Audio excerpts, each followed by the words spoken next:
Hi everyone, my name is Bindu and in this video I am going to talk about extended events in SQL Server. Extended events were introduced by SQL Server in 2008. Before these extended events, we used to have SQL Server profilers and traces. The difference between profiler and trace when compared to extended events is extended events are very much lightweighted when compared to profiler and tracing. So you can do everything that can be achieved using profiler and trace using extended events. So basically using these extended events, you'll be able to trace whatever you want on SQL Server. You can monitor the system health. You can get the long running queries. You can know who inserted the data at what time, who updated the data, who dropped a table, who created a database, who restored a database. Everything related to SQL Server you can know using these extended events. It's very easy to create the extended events. Just go to the Object Explorer, and in Object Explorer you see the management folder here. Under management you see the extended events. You don't create the extended events, instead you create sessions.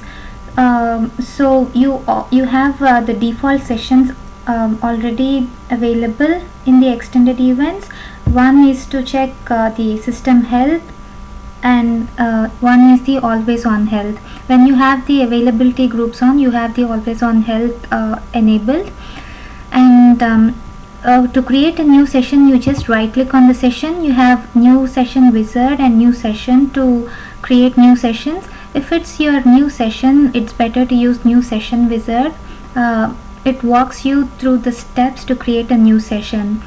So I'm using new session here to create my new session. And using this session, I want to track who made changes to my table, data changes to my table. So I'm selecting the option to start the event session at the server startup, and I'm selecting the events here. So this degree of parallelism event, what it does is, whenever there's a select, insert, update or delete statements that are fired, then this event captures all those events. For every event you will have a small notes about it at the bottom, so based on that you can select the event. I'm dragging this to the selected events column and I'm configuring it. Using this configure, you identify what fields are required in the session. So I want to know the database name, I want to know the user who inserted, update or deleted the records in my table, and I also want to know the SQL text. I want to know the insert statement exactly, update statement or delete statement. And I can also filter my statements. I'm selecting the statement type.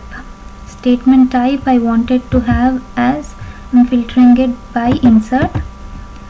I also want to filter it by update,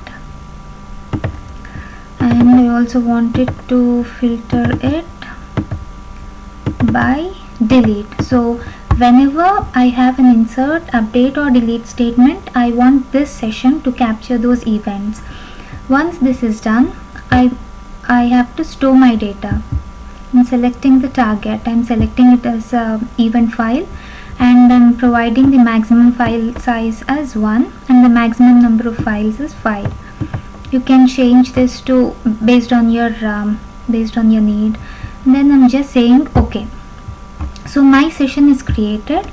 I just have to start the session. I can either once the session is started, I'll have event file here. So you can, when somebody comes and asks you to see what's happening on SQL Server live, you can also click on this, where you can actually see what's happening at that moment. Otherwise you can just simply store all that data in this event file. So I want to see if that's working, I want to update this table, AdventureWorks demo sales order detail sheet table, and I want to update the product ID column where order quantity is 2. I'm changing this to some value 6666 and I'm updating this. Let's see if our session has captured this update. Just clicking on this. Sometimes it takes some time to record that value.